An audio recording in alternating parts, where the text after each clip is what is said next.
Hello my beautiful people, ndabaramukije mwese abakunzi ba Eric Burundi TV aho muherereye hose mu gihugu cy'u Burundi eka no hanze y'u Burundi.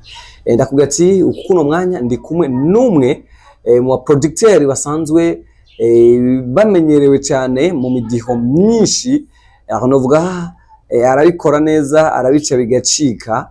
Reka tumuhe kazana karibu, ariko ndagutumira ukanda subscribe kuri Eric Burundi TV. Nonga ndakubwira ati aho uri hose gira partage ku nshuti n'abagenzi bawe kugira ngo bakomeze kuraba ibiganiro byose bica kuri Eric Burundi TV. Nje Simba Francile brother, ni mpore. Ndashima, namwe biri gute? Ni mpore. Ndi kumwe na Estokiz. Fresh beats. Yeah. Je nkunza kwita Estokiz kubera burya muranasa.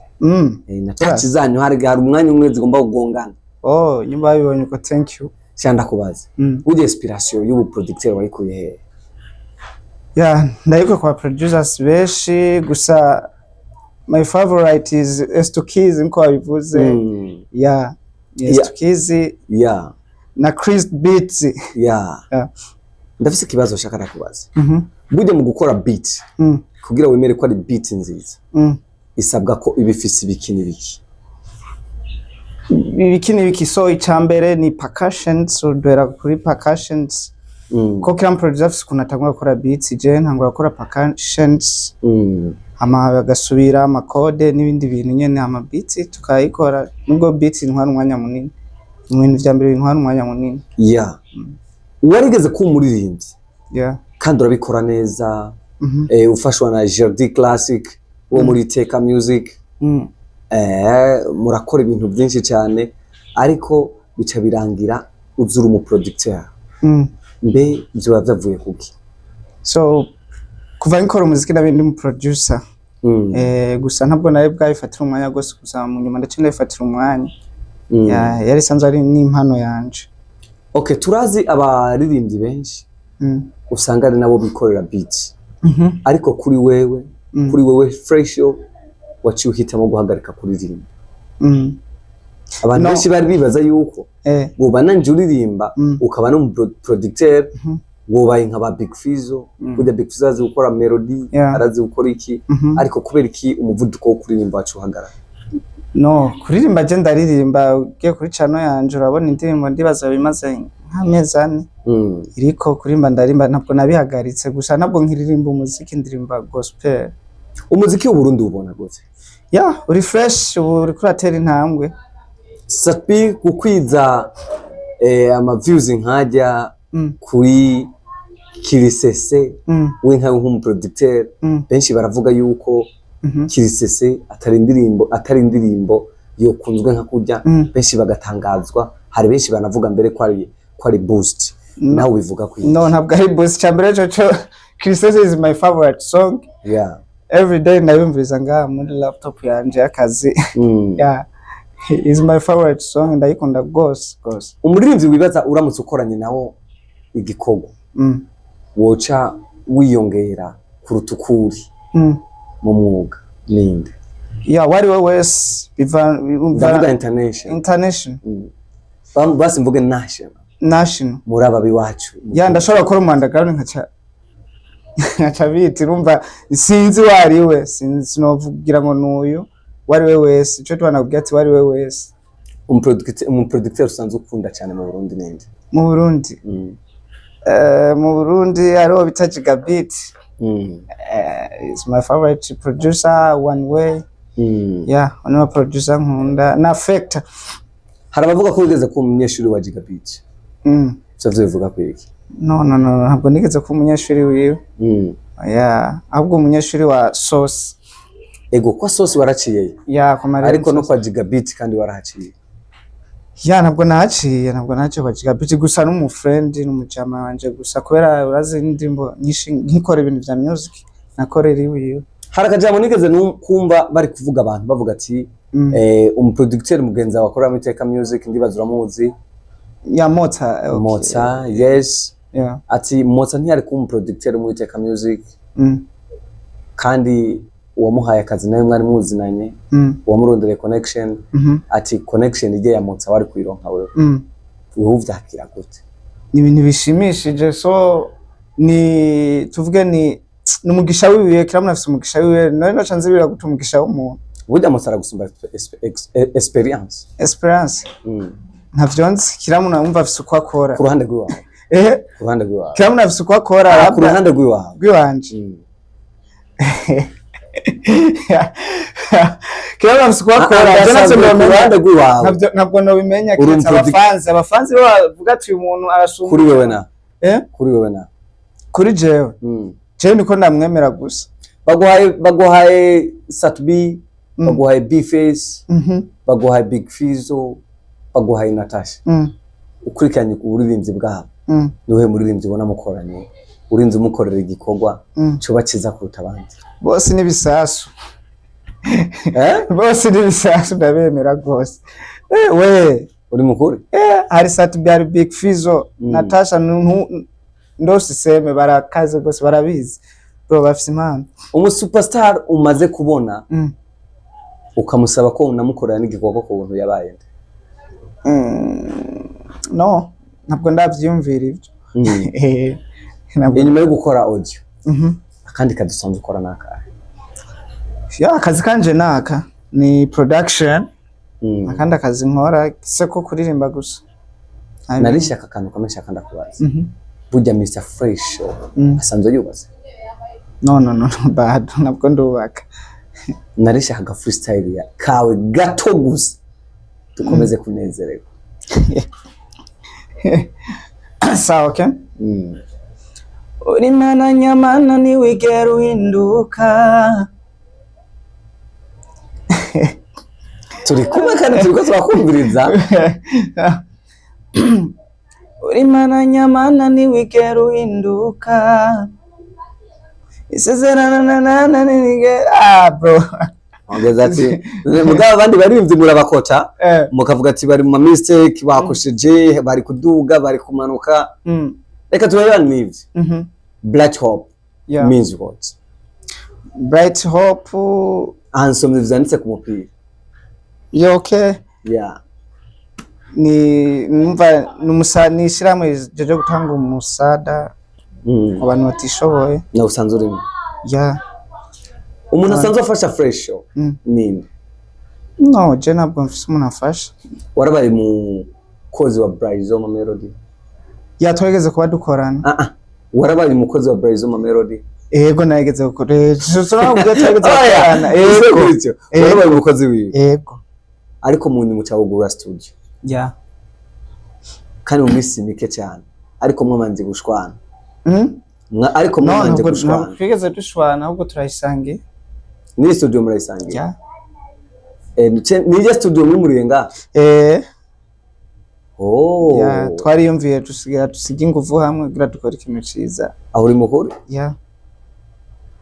Bryzoma percent zingahe Bryzoma percent zingahe nibanga ryacu nakonoshe ibintu biri private nakonoshe reka tuvavano nivyo ubu nitukikubona kuri Vibe ije twari tukuzi ko mu gusora indirimbo wavuze ko ubu n'uburirimbyi wabandanije ariko Vibe wahora ku bwa mbere nta tukibona hari na YouTube yawe yigeze kuyibwa utanguza YouTube shasha cyangwa duhumuce kuri ivyo Vibe ni bayitege Vibe irahari gusa niko hari ibintu byari bikimfatiriye project z'abantu gusa soon ndiko ndabategura ibikorwa nibaza nk'inyuma y'indwi cyangwa indwi zibiri ndashobora kurekura igikorwa canje gishasha ca gospel bacite kuri channel yanje shasha ya God Boy Fresh Vibe soon irabandanya kabisa okay do umuco kuri YouTube yawe ya mbere yigeze kwibuka bivuga ko yatwawe na Jerdy Sio bintu wabikuye yahoza guhagarikiye no cyo ntabwo ndabizi gusa accident aba nsimenye wayihakinze byarabaye gusa bivuga ko yatwawe na Jerdy no ibyo ntabwo ndabizi n'amakuru nakuye muri mwebwe nyine wapi nyimbariwe wabimeje gusa ibyo ntabyo nzi nubwo genda ukabibaza Jerdy na nyene ngira ntabwo abizi sinzi ko arana n'ijya mbere ndabyumvise kare Jerdy yari mugenzi wawe wa hafi nubu tucara ariko ubu nta n'ubu friend mbona na butura turaba friend bro turaba friend je turayaga ngo benda kwerenga kuri WhatsApp SMS turayaga shaka umisigurire impamvu abaririmbyi b'abandaground bari kuduga muri kino gihe badashobora kumara ikiringo kirekire bari hejuru benshi baduga bagaca bakoroka aho no gwa amazina menshi y'abarinzi benshi abantu bagize ngo baraduze mu minsi 2 ntongere kubabona bagasohora indirimbo imwe nk'aba so reka ndagwa biwanye wo gatumba abahe hariho Brazil yaraje araduga arazima P-Love yazimye gute iyo tuvuze umuntu kuzima ni vya bikorwa twe tumuzi ko biriyo oya tubwizanye kuri inyuma ya Brazil gusohora indirimbo ya nyuma yasohoye haraciye imyaka 2 atandirimbo ni mwarasohora uri mukuru umwaka yes uri mukuru yes yasohora indirimbo Mona Lisa yayishutse nzaciye umwaka yongeye araza asohora indirimbo kandi iwacu kwanza yasohora yatanguye yindi yasohora mu Rumonge mu Rumonge nani ndumegare bayita gute yindi ayisohora Mona Lisa acasubira iyo ya gatatu okay ndayibagenje ari yindi yakoze nyuma yo asohora iwacu nijanye navuze nje nayikoze none ntiyazimye wapi nabwo za vibe y'aba concert za video zikaze from now zirahari nazo tubona why zirihe dukeneye kuzibone ziri iwacu si video okay ni video bro okay ni mana di boss wawe iwacu just video ni video ni yani visualize kuma clip ya Brazil kuma clip ya igezweho wahiye niyo ma clip wahiye uravye ba wofata kirisese ije nibona ko ari officiel ni officiel gusa nabishasha je ndakurikirana Big Fizzo Melanie Boy just officiel bakoze tufata iwacu ni visualize correct Fernando ajya kora ama visualize Fernando video officiel igira ko uriko araba niwo muziki ugezweho eka so muziki ngana niwo muziki ugezweho bunuzeye uravye ba Harmonize arandika ko visualize raba clip za Rayvanny raba clip za Diamond raba clip za Satbi raba clip za Roriro basi gaje mu Burundi habari different ariko nk'umuntu akiduga nka Brazil ma Melody ukora visualize akacandika ko officiel ubona ko yashatse gukora nabo ijya ni officiel ntabwo ari visualize ni video producteur uragenda ubaze ikisiguro ya video officiel ibigenga ari video kubera ariko ibintu bishika kuri 5 babigenga video officiel hajya nta nakimwe nibikinya navyo bisigurewe uragenda ubaze wa director ndetse ni direct bazo bikubwiye reka tubanane rero mu kazi tubanane ndakubaza uko nenda kunyota nshaka kubaza ibibazo byinshi shaka kumenya umuco uri hagati y'ikorana ryawe wewe na Brazil ma Melody so Brazil chambere nambere n'umuryango it is your big boss n'umuryango chambere n'umuryango ni my brother twarafashanije byinshi bya turakorana kwe nubwo yoza ati ine ruririmba aho nyene sindi Rwanda natevya managenga ku mashine baravuze ati ko wigeze kuba ufashwa n'umuntu ari muri Australia ariko mu nyuma araguta muri Australia mu nyuma urabivamo no jena no muri Australia amfasha Mega Dream Entertainment abasigayeyo zarangiye ibyo Mega Dream ibomotse yarabomotse none ubona bitahindutse guhinduka byarindutse gusa sinizera ko yarabomotse cyane nizera ko yo bikiriho uriko basimanga rero